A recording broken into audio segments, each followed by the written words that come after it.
Hello friends, good morning to all of you. स्वागत है एक बार फिर से आप सभी विद्यार्थियों का पीडब्ल्यू यूपीपीएससीएस के ऑनलाइन प्लेटफॉर्म पर। और इस सीरीज में हम लोग कर रहे हैं पॉलिटी स्कोर बूस्टर सीरीज, जहां पर हम लोग डेली 5 क्वेश्चन के माध्यम से कुछ अच्छे कॉन्सेप्ट, कुछ अच्छे फैक्ट सीखने की कोशिश करते हैं। और आज शायद इस सीरीज का चौथा एपिसोड होगा, तो सभी लोग जल्दी से जुड़िए, लिंक को शेयर कर दीजिए ताकि और भी साथियों तक ये सेशन आपका पहुंचे। और आइए, आज 5 क्वेश्चन के माध्यम से, अभी तक हम पीछे वाले क्वेश्चन ज़्यादा करा रहे थे और जो इंपॉर्टेंट जैसे निर्वाचन आयोग से सवाल बनता था, मानवाधिकार आयोग से बनता था, अनुसूचित जाति जनजाति से बनता था, पिछड़ा वर्ग से बनता था, तो जो पीछे के क्वेश्चन थे उसको मैंने कवर कराया पिछले 2-3 सेशन में।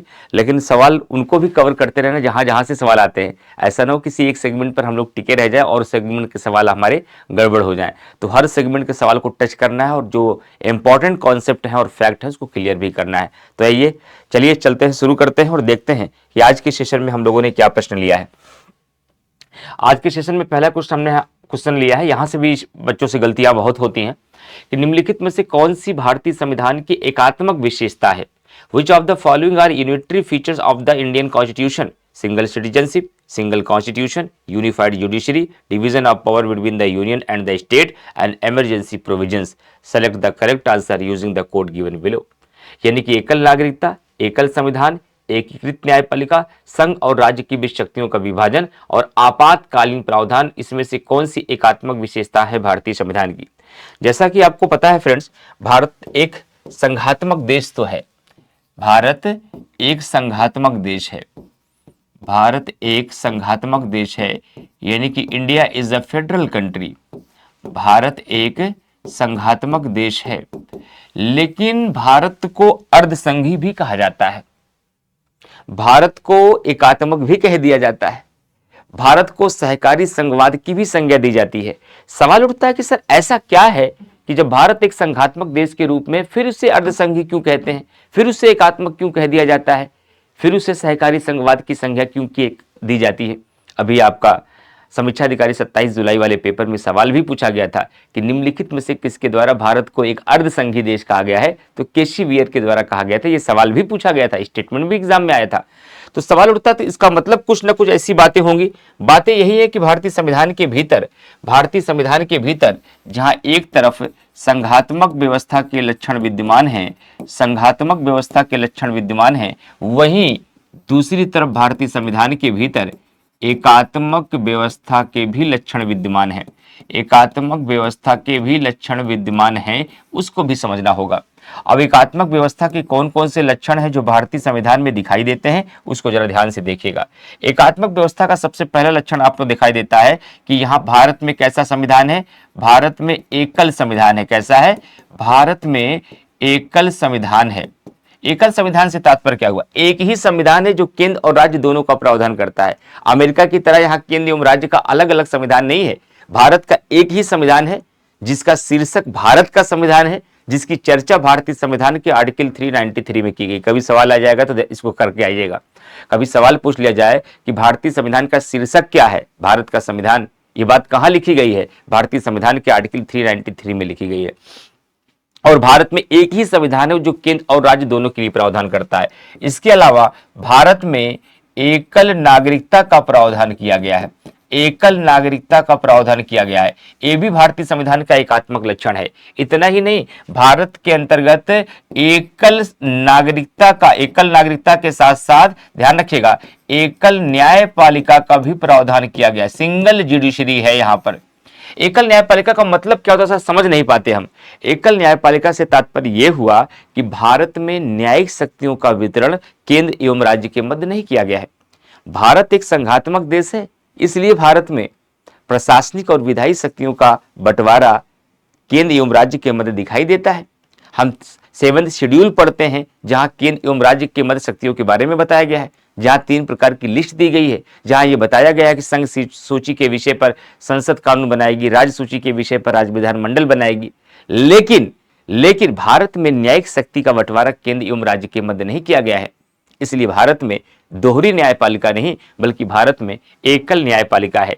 इसके अलावा भारत में एक बात और ध्यान रखिएगा, अवशिष्ट सूची के विषय पर कानून कौन बनाता है? अवशिष्ट सूची के विषय पर अवशिष्ट सूची के विषय पर कानून कौन बनाता है? अवशिष्ट सूची के विषय पर कानून जो है वह संसद बनाती है। यह विचार कहां से लिया गया सर? यह विचार जो है कनाडा से लिया गया। यह सवाल आईएएस 2023 में पूछा गया था। आईएएस 2023 में यह सवाल पूछा गया था। यह विचार कहां से लिया गया है? कनाडा से लिया गया है। और किस भारतीय संविधान के आर्टिकल में ऐसा लिखा गया है कि अवशिष्ट सूची के विषय पर कानून संसद बनाएगी? तो 248 में। ये तीनों बात हमें क्यों बता रहे हैं सर? क्योंकि ये तीनों बात पूछी जाती है। भारत में अवशिष्ट सूची के विषय पर कानून संसद बनाती है। यह विचार कनाडा के संविधान से लिया गया है। यह बात भारतीय संविधान के आर्टिकल 248 में लिखी गई है और यह भारतीय संविधान का एकात्मक लक्षण है। तो संघात्मक देशों में कैसे होता है? संघात्मक देशों में अवशिष्ट सूची के विषयों पर कानून बनाने की शक्ति राज्य विधानमंडल के पास होती है, जैसे कि अमेरिका में है, लेकिन भारत में यह व्यवस्था नहीं है। इसके अलावा ध्यान रखिएगा, भारत में केंद्र द्वारा राज्यपाल की नियुक्ति होती है। किसके द्वारा? केंद्र द्वारा राज्यपाल की नियुक्ति होती, केंद्र द्वारा राज्यपाल की नियुक्ति होती है। और यह भी भारतीय संविधान का कैसा लक्षण है? यह भारतीय संविधान का, ध्यान रखिएगा, यह भी एकात्मक लक्षण है। और यह विचार कहां से लिया गया? यह विचार भी कनाडा से लिया गया। यह विचार भी कनाडा से लिया गया। लेकिन क्या एकल नागरिकता भी कनाडा से ली गई? नहीं, एकल नागरिकता तो जो है वह ब्रिटेन से लिया गया है। ध्यान रखिएगा, ब्रिटेन से लिया गया है। अच्छा, इसके अलावा और कौन सा लक्षण है जो सर भारतीय संविधान में एकात्मक है? भारत में आपातकालीन व्यवस्था है। ध्यान रखिएगा, भारत में क्या है? भारत में आपातकालीन व्यवस्था है, इमरजेंसी प्रोविजंस है। संसद को नए राज्यों के गठन की शक्ति और समापन की शक्ति है। संसद के पास क्या है? संसद के पास राज्यों के गठन की भी शक्ति है, राज्यों के गठन की भी शक्ति है और राज्यों के नष्ट करने की भी शक्ति है। यानी भारत में राज्य क्या है? भारत में राज्य विनाशी है, लेकिन संघ क्या है? अविनाशी है, नॉन डिस्ट्रक्टिव है, लेकिन स्टेट डिस्ट्रक्टिव है। इसीलिए भारत को विनाशी राज्यों का अविनाशी संघ कहा जाता है। जबकि संघात्मक देश की अगर बात हम अमेरिका की करते हैं तो अमेरिका क्या है? अविनाशी राज्यों का अविनाशी संघ है। Non destructive state of non destructive union. न संघ टूट सकता है और न ही राज्य को नष्ट किया जा सकता है।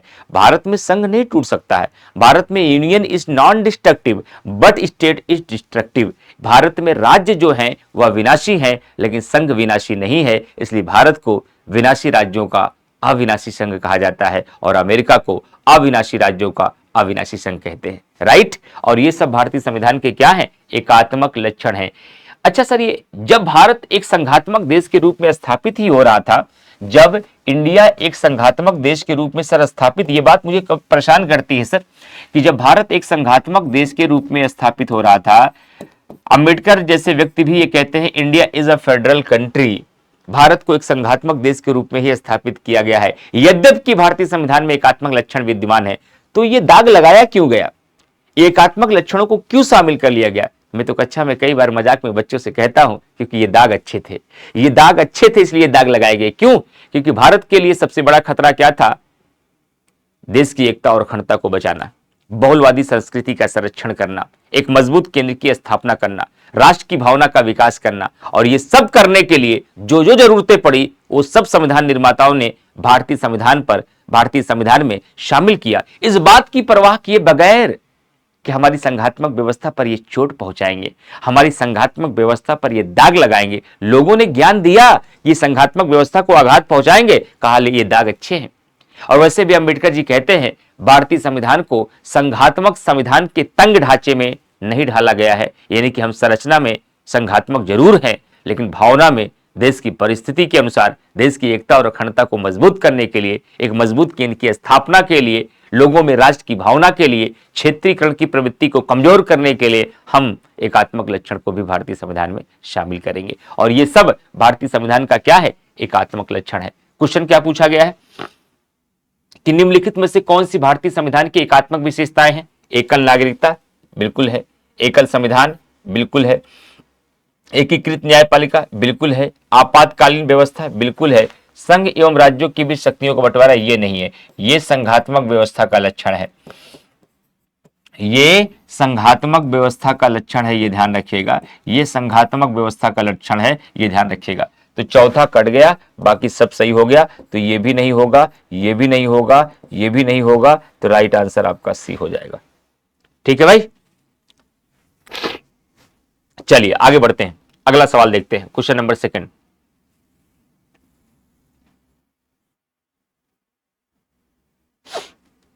क्वेश्चन नंबर सेकंड, निम्नलिखित में से कौन सी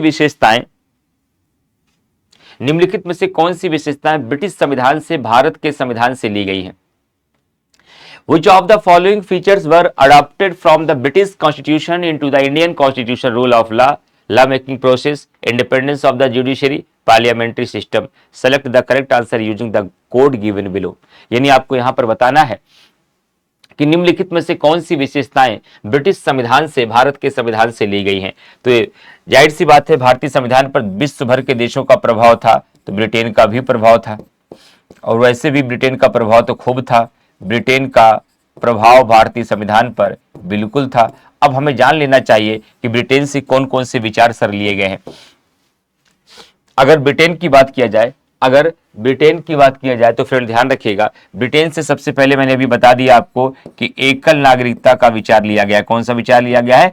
एकल नागरिकता का विचार लिया गया है। ब्रिटेन से रूल ऑफ लॉ का विचार लिया गया है, विधि का शासन का विचार लिया गया है।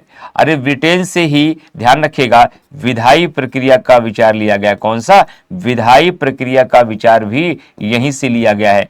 मंत्रिमंडलीय प्रणाली, कैबिनेट सिस्टम, मंत्रिमंडलीय प्रणाली की बात किया जाए तो मंत्रिमंडलीय प्रणाली का भी जो विचार है यह कहां से लिया गया है? यहीं से लिया गया है। संसदीय व्यवस्था तो यहीं से ब्रिटेन से ली गई। कौन सी व्यवस्था? संसदीय व्यवस्था, पार्लियामेंट्री सिस्टम भी यहीं पर लिया गया है।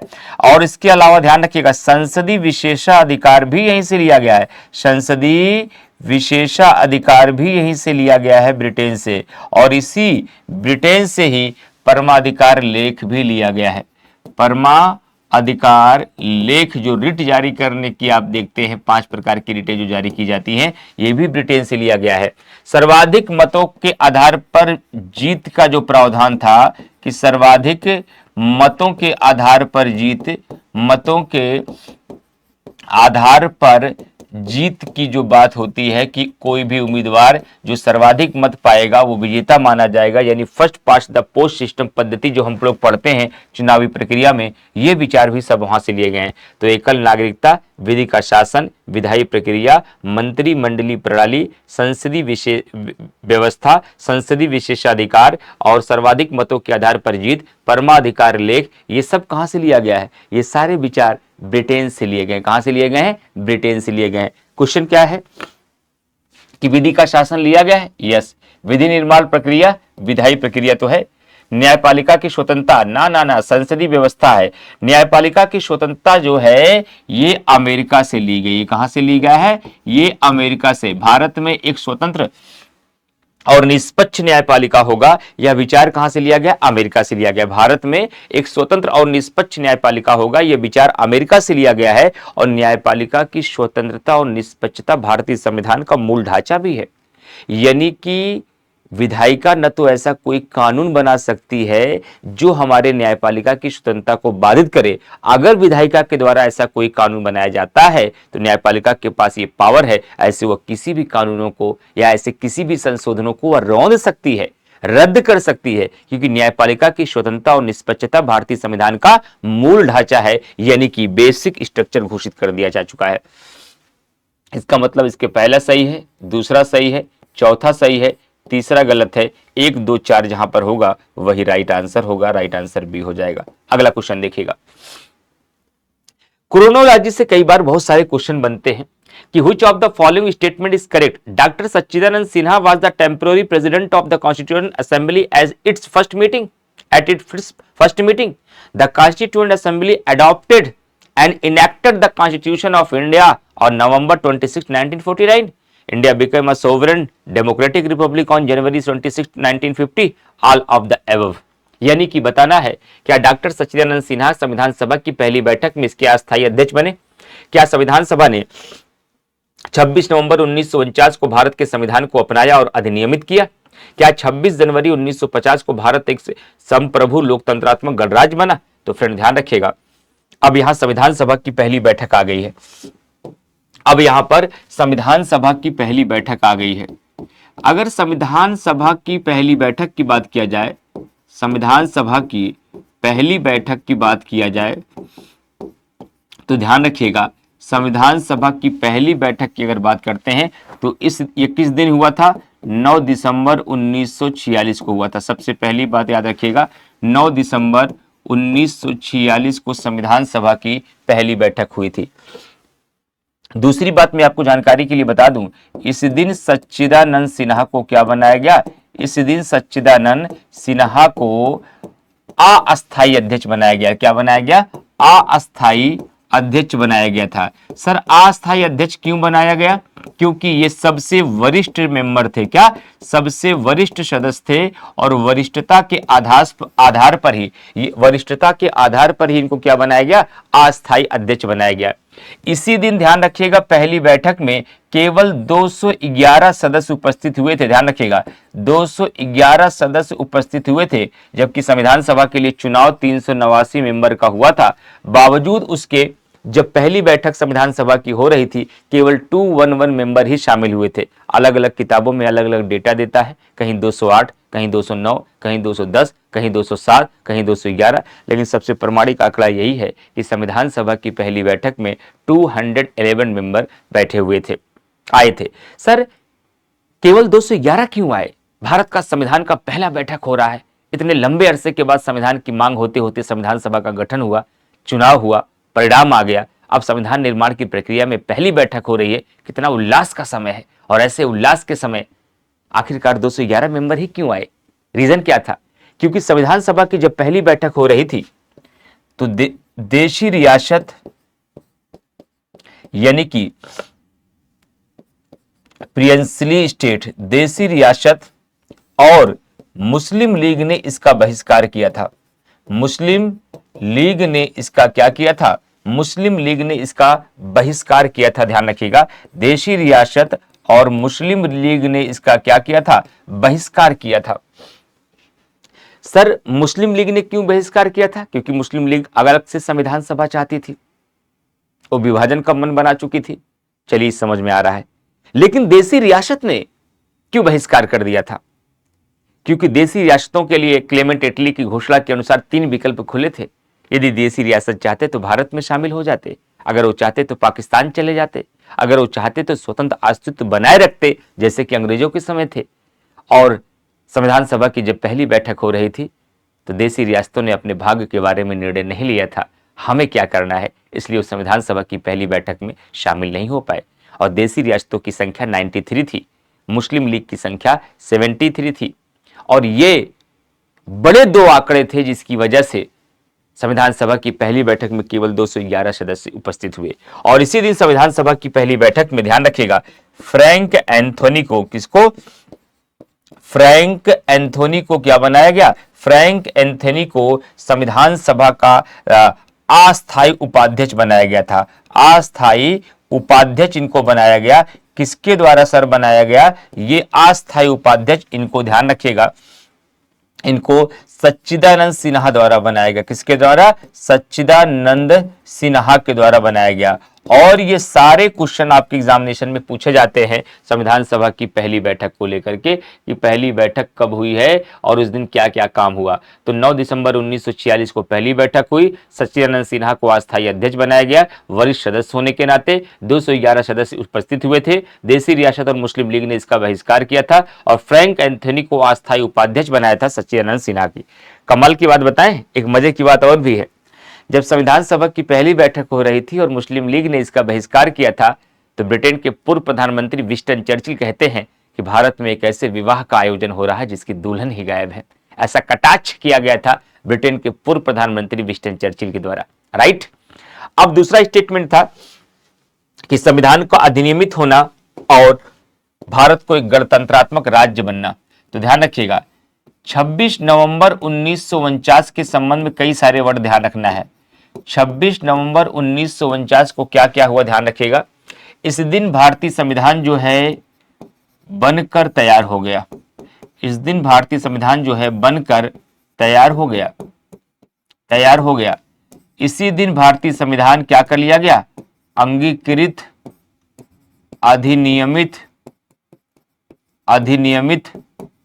और आत्मार्पित हुआ।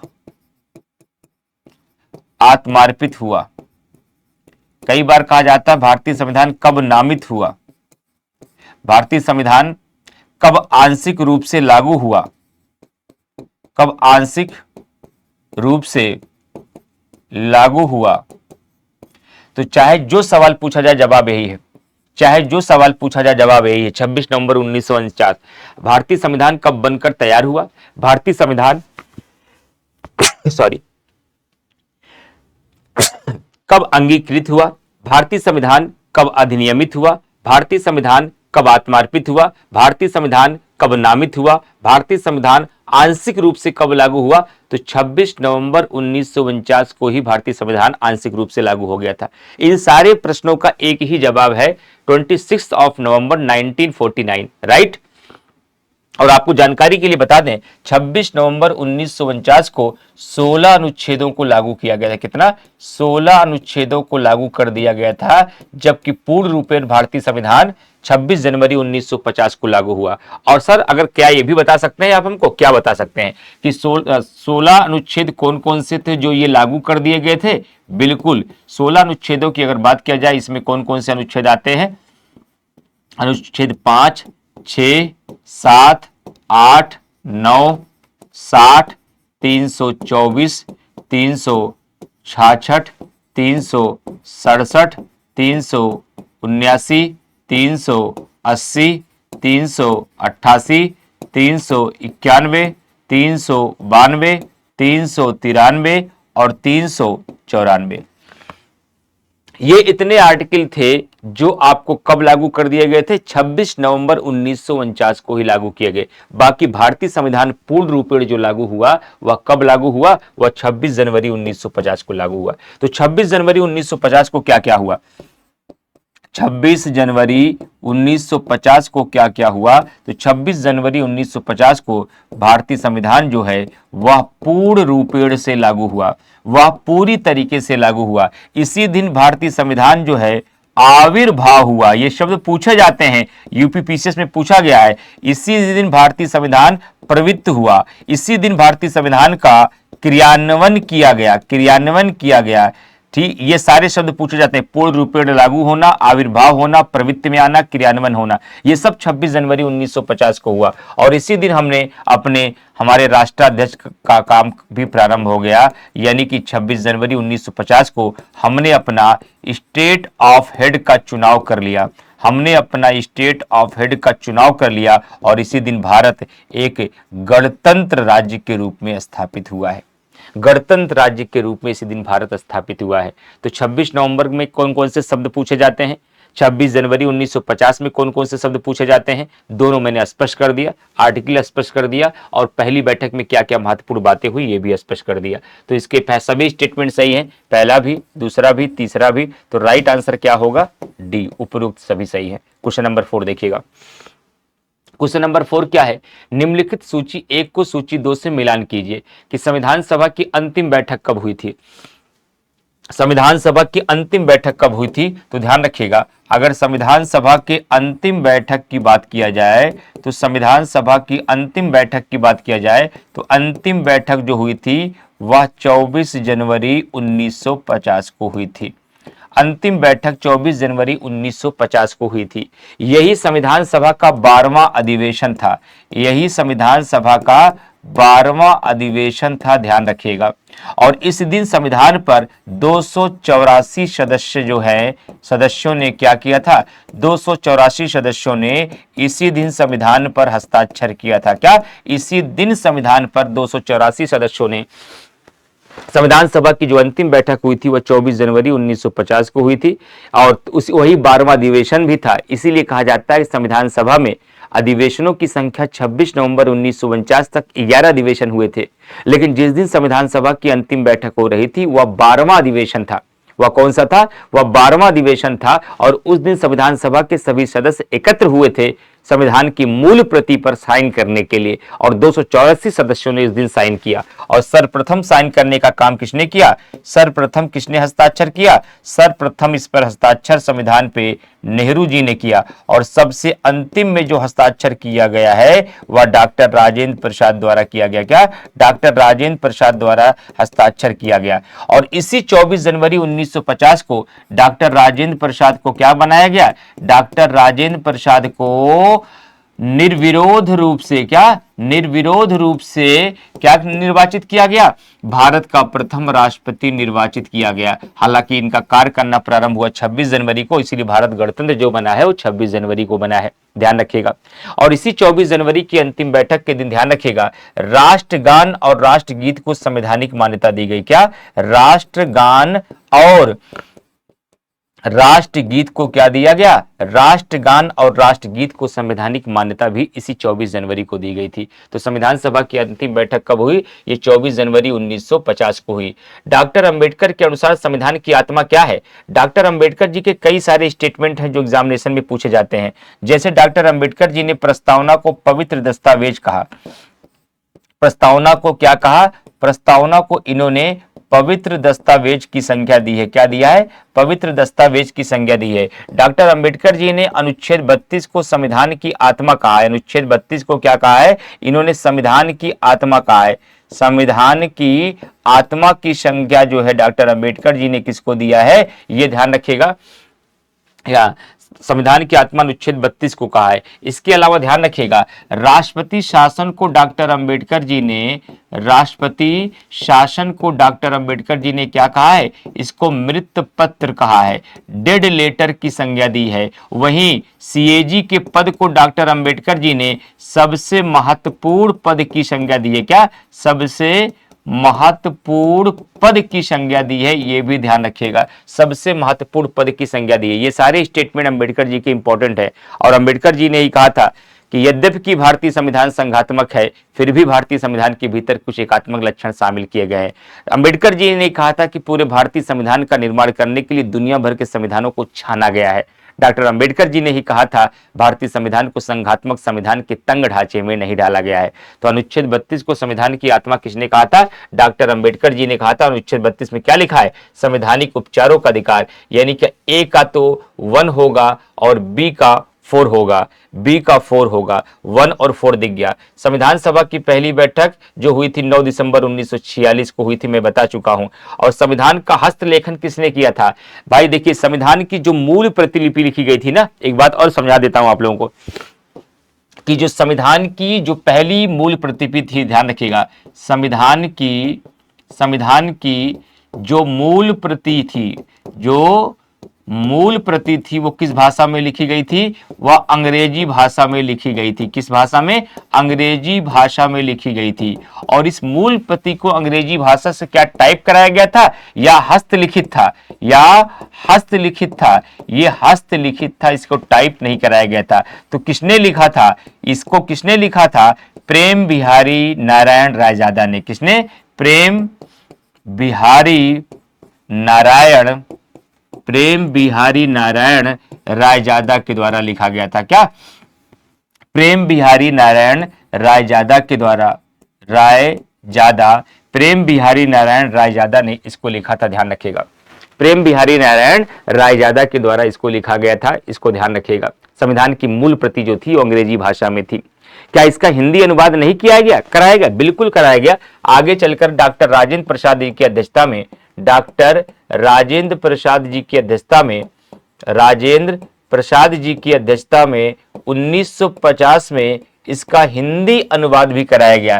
क्या जब हिंदी अनुवाद कराया गया तब टाइप कराया गया? नहीं, हिंदी अनुवाद जब कराया गया वह भी हस्तलिखित था। ये सारे बच्चे जानते हैं कि भारतीय संविधान का अंग्रेजी में जो लिखने का काम किया था प्रेम बिहारी नारायण रायजादा ने किया था, जो कि इटालियन शैली में इसको लिखा गया था। लेकिन क्या किसी बच्चे को यह भी पता है कि हिंदी अनुवाद किसने किया था? तो बसंत कृष्ण वैद्य ने किया था ना, बसंत कृष्ण वैद्य ने किया था। बसंत कृष्ण वैध ने इसका हिंदी अनुवाद किया था, ये भी टोटली हस्तलिखित था, ये ध्यान रखिएगा। और इसको सजाने का काम, जो इस पर चित्रकारी की गई थी, जब आप भारतीय संविधान को देखते हैं तो बीच में संविधान लिखा गया है और यहाँ पर आपको बहुत सारी चित्रकारी दिखाई देती है ना, यहाँ पर बॉर्डर पर हाशिए के पास बहुत सारी चित्रकारी दिखाई देती है। ये चित्रकारी करने का काम नंदलाल बोस ने किया था। ये चित्रकारी का काम जो किया गया था वह किसके द्वारा किया गया था? नंदलाल बोस द्वारा किया गया था, ये ध्यान रखिएगा। ठीक है, चलिए अब देखिए चौथा क्या होगा। संविधान का हस्तलेखन प्रेम बिहारी नारायण रायजादा ने अंग्रेजी में किया था और ये इटालियन शैली में था, तो राइट आंसर इसका बी हो जाएगा। चलिए आज के सेशन का सबसे अंतिम सवाल देखते हैं। निम्नलिखित युग्मों पर विचार कीजिए। एक तरफ संविधान की विशेषताएं, एक तरफ देश में से उद्गत कहां से लिए गए हैं। विधि का शासन मैंने पहले बता दिया गया है, ये रूल संविधान विधि का शासन, रूल ऑफ लॉ, इसको अभी आप छोड़ सकते हैं, जो सही सम्मिलित नहीं है। क्या? जो सही सम्मिलित नहीं है। विधि का शासन, रूल ऑफ लॉ जो है यह ब्रिटेन से ही लिया गया, ये ब्रिटेन से ही प्रभावित है। क्या? ये ब्रिटेन से ही प्रभावित है। इसका मतलब है कि पहला नहीं है। राष्ट्रपति की चुनाव पद्धति जो है वह कनाडा से ली गई है, या कनाडा से। राष्ट्रपति की चुनाव पद्धति जो है ये आयरलैंड से ली गई है। कहां से ली गई है? या आयरलैंड से ली गई है, ध्यान रखिएगा। सदनों की संयुक्त बैठक ऑस्ट्रेलिया से सही है। समानता और बंधुत्व फ्रांस से सही है। विधि द्वारा स्थापित प्रक्रिया ये भी आपका सही है, लेकिन ऊपर के दोनों गलत हैं, ध्यान रखिएगा। राइट आंसर आपका 3, 4, 5 हो जाएगा। फ्रांस से क्या लिया गया है? समानता और बंधुत्व के आदर्श के साथ साथ यहां से स्वतंत्रता का विचार भी लिया गया है। स्वतंत्रता का विचार भी लिया गया है। यहां से गणतंत्रात्मक व्यवस्था भी ली गई है। यहां से गणतंत्रात्मक व्यवस्था भी ली गई है। यहां से तदर्थ न्यायाधीश की नियुक्ति ली गई है, ध्यान रखिएगा। यहां से क्या लिया गया है? यहां से तदर्थ न्यायाधीश की नियुक्ति भी ली गई है, ध्यान रखिएगा। तदर्थ न्यायाधीश की नियुक्ति भी जो है वो यहीं से ली गई है। और विधि द्वारा स्थापित प्रक्रिया जापान से ली गई है। ऑस्ट्रेलिया से संयुक्त अधिवेशन की बैठक के साथ साथ समवर्ती सूची भी ली गई है। समवर्ती सूची भी ली गई है, ध्यान रखिएगा। यहीं से संयुक्त अधिवेशन का विचार लिया गया है। क्या? यहीं से संयुक्त अधिवेशन का विचार ऑस्ट्रेलिया से लिया गया है। ऑस्ट्रेलिया से ही भारत राज्य क्षेत्र के भीतर जो है व्यापार और वाणिज्य का विचार भी जो है ऑस्ट्रेलिया से लिया गया है। और ऑस्ट्रेलिया से ही प्रस्तावना की भाषा ली गई है। ऑस्ट्रेलिया से ही क्या लिया गया है? प्रस्तावना की भाषा ली गई है, ध्यान रखिएगा। प्रस्तावना की भाषा ली गई है, तो इसका राइट आंसर आपका ए हो जाएगा। उम्मीद करते हैं कि इन 5 क्वेश्चन के माध्यम से आप कम से कम 40-50 क्वेश्चन आज भी सीखे हैं। और ये सारी चीजों में बहुत सारी चीजें कंफ्यूज रही होंगी, बहुत सारे डेटा आपको याद नहीं रहे होंगे, बहुत सारा कंफ्यूजन रहा होगा। ये सारे डेटा याद रखिएगा, ये सारे विचार याद रखिएगा। ये छोटे छोटे सवाल है जो हमारे हाथ से निकल जाते हैं, और ये बेसिक क्वेश्चन है जहां से एग्जामिनेशन में हमेशा आपके सवाल आते रहते हैं। हमेशा आपके एग्जामिनेशन में सवाल आते रहते हैं। हाँ, तो मैं मैराथन सोच रहा हूँ कि पॉलिटी वाला थोड़ा अगले संडे को कर दूं, क्योंकि अगर मैराथन ले लूंगा तो फिर इसकी करने की कोई जरूरत नहीं रहेगी, तो पूरा ही हो जाएगा। तो अभी ये हम लोग कर लेने सोच रहे हैं 1 सप्ताह तक इसको, मंडे टू फ्राइडे तक वैसे ही इसका सेशन है, सैटरडे संडे इसका ऑफ रहेगा। तो मंडे टू फ्राइडे इसको कर लेते हैं, अगले मंडे टू फ्राइडे तक कर लेते हैं, और अगले सैटरडे या संडे को पॉलिटी का मैराथन करा देते हैं। तो आराम से लास्ट समय में रिवीजन अच्छे से आप लोग उसको कर लेंगे, क्योंकि मैराथन करा देंगे फिर इसका कोई अस्तित्व बचेगा नहीं, फिर ये समाप्त हो जाएगा। और आप लोग ये सीरीज करना चाह रहे होंगे, इसके माध्यम से बहुत सारे कंफ्यूजिंग पॉइंट क्लियर हो जाएंगे, क्योंकि इस बार मैराथन में हम आईएएस और पीसीएस के क्वेश्चन के माध्यम से पूरा रिवीजन कराना चाह रहे हैं, पूरा कंप्लीट, ताकि हर डायमेंशन हमारा कवर हो जाए। तो अभी सोच रहे हैं कि हम इसके माध्यम से आगे बढ़ते हैं, फिर देखते हैं जैसा होता है मैं आपको फिर बताता हूं। तो आज के सेशन में इतना ही। कमेंट करके जरूर बताइएगा पूरा सेशन कैसे रहा और सारे कॉन्सेप्ट अच्छे से क्लियर हुए या नहीं। पुनः मिलेंगे आपको हम शाम को 7 बजे यूट्यूब पर आपके करंट अफेयर के मैराथन क्लास में। हालांकि वो 7:30 बजे चल रही है। करंट अफेयर का मैराथन अभी कितने बजे हो गया है? 7:30 बजे हो गया है, ध्यान रखिएगा। ठीक है, thank you very much to all of you.